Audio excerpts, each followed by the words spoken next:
Blessed day, guys, and peace be upon you this morning. So in this video we're going to do a port address translation in a short part, or it's popularly known as NAT Overload. So we're going to do NAT Overload configuration using Cisco Packet Tracer, and I will open our Google spreadsheet. I'll let you know that today we're covering the last part of number 13 part. Okay. Alright, so part basically means port address translation.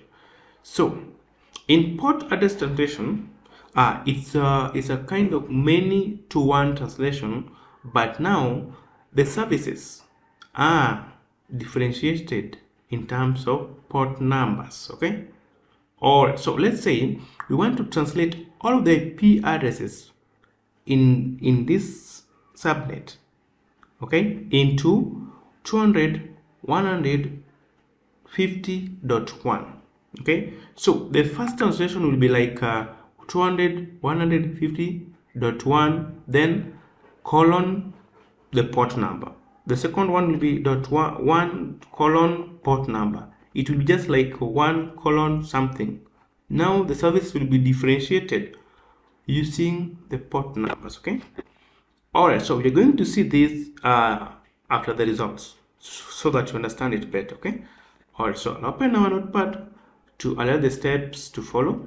So we need to draw the necessary topology with decorator and comment. I've already done that. So you can see here is the NAT router, is the SP, and this is the Google web server, and we need to access the Google web server from our inside network. Okay. Alright. So the next step is to configure IP addresses to the routers and host, and finally you configure OSPF. So guys, I've already done IP addressing on the routers and the computers, and if I can just try to hover over this router, you can see I've done the IP address like gig 00 to take 200.150.1/30, gig 01 to take 192.168.20.1/24. So this interface will act as the default gateway for this LAN here. Okay. So also in this one, you can see IP address is like 200.150.2 and also 888.1/24. Okay. Alright, so that 888.1 is the default gateway of the web server. Okay. Alright. Okay, so when I go back, we've been told to configure SPF. Unfortunately, I didn't configure SPF, so let's do it together. Click on this one. We go in that. We go to CMD CLI exit, and you just say router OSPF 10, then router ID. Router to be like 3.3.3.3. okay. Then we advertise the networks. So the networks are like 192.168.20.0 with the wildcard mask of 0.0.0.255 area 0. Another network here is this one, okay, which is 200. Another network is 200.100.50.0, a wildcard mask of 0.0.0.3, okay, area 0, because it's starting notation. Exit and do right. So let's go to this one and configure SPF. Okay. Exit router OSPF 10, and then router ID to be let's 4.4.4.4. okay. Then network to be like 8.8.8.0 with the wildcard mask of 0.0.0.255 area 0. Another network is 200.100.50.0 wildcard mask of 0.0.0.3 area 0. So we wait to form adjacency with the other router before we begin testing communication. Okay. All right.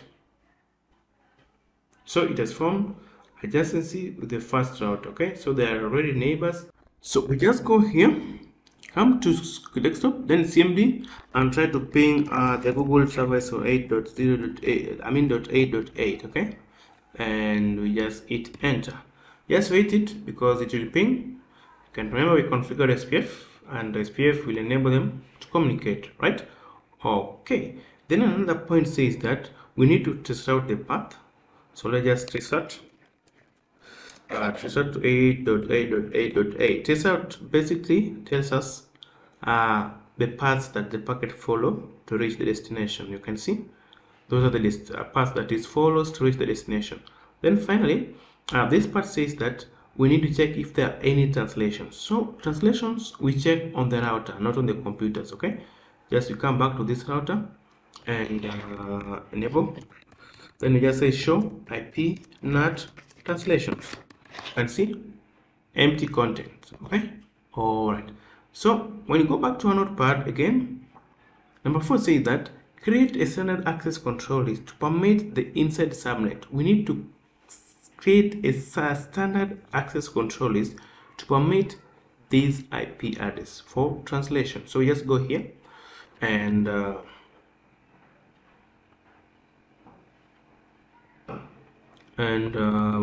config T. We just say access list standard access list start from 1 to 100. So I can just choose something like 735 today. Access list 35 permit which subnet? Which is 192.168.20.0 in the wildcard mask of 0.0.0.255. You can as well use the normal subnet mask. Okay, all right. So after using that, after creating the access control list, then we need to configure path to refer to the created access control list for translation. Now we need to configure path. And how do we configure path? We have to first configure access control list and use that access control list to generate path. So we just say IP NAT inside source. Let me query source list, this one 35. Okay, 35 to use this one. Okay, 35. Then we query again interface. Which interface? The outgoing interface, this one, which is gig 00 gig 0/0. Okay, then we query again overload. That's all about path. That's why it's called NAT Overload. This is just a simple command. There are only 2 commands here, 1 and 2. First thing, create an access control list and permit the inside network. Then create a path or NAT overload referring to the access control list created. Just say IP NAT inside source to use access control list 35. You remember the access control list 35 as the content of permitting that one. Okay, then everything should be translated using this interface. It will be the IP address of that interface. That's why you can see here it's overload. Okay, all right. So finally we need to create something here. Interfaces to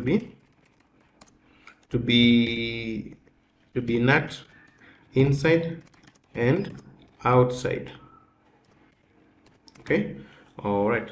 So remember, this one should be NAT inside, this one NAT outside. Okay, so just go here and say interface gig 0/1 IP NAT inside, exit. Then interface gig 00 IP NAT outside, exit, and do right. So if I can just say show IP NAT translations, you can see we still have empty content because we have not pinged the web server. So let's try to ping the web server again. I will try to ping the web server again. Ping. Yes, it's pinging, right? Then if I can just go here again and try to show IP NAT translation, now you can see the translations are here. Alright, so guys, basically I believe this video has really helped you now to configure NAT overload, or in short, PAT. Okay, so I'll come here and mark that section number 13 as done. So when we meet next, let's configure a normal HSRP and HSRP with multiple VLAN. So thank you so much guys. Please subscribe to this channel, like this video, share with friends, and let me know what you're thinking on the comment section. Bye and see you again in the next class.